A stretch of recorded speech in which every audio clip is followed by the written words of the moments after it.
C'est le 15e verset du psaume 116 que nous étudions ce mois-ci. Elle a du prix aux yeux de l'Éternel, la mort de ceux qui l'aiment. Comme le dit le nouveau commentaire biblique, voici un cantique particulièrement personnel. Parmi les psaumes de louange collective qui l'entourent, ce psaume 116 fait entendre la voix de l'individu qui adore.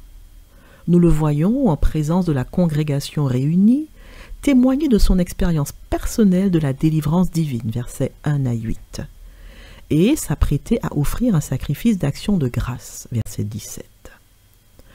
Ce psaume est donc la prière d'un homme arraché à la mort, sauvé de justesse d'un grave péril de mort et qui, par conséquent, rend grâce à Dieu.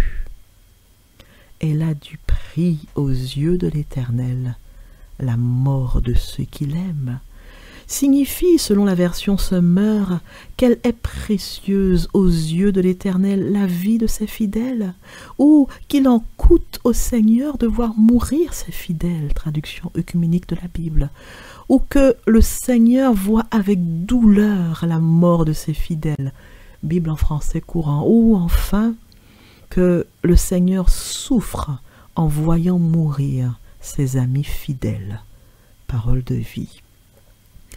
On ne peut s'empêcher de penser à Lazare, dont la mort a arraché des larmes à Jésus. Ce verset m'enseigne donc que Dieu souffre en voyant mourir quelqu'un qui l'aime. Le message de Dieu pour moi à travers ce verset est donc que Dieu n'est pas insensible à ma douleur et qu'il est le premier affligé par la mort d'un de ses fidèles amis. Comme le dit le nouveau commentaire biblique, la mort des croyants ne se produit pas à la légère, car elle a de la valeur pour Dieu. Voilà donc ma décision, alors que je suis confrontée à cette perte d'un proche, d'un ami cher.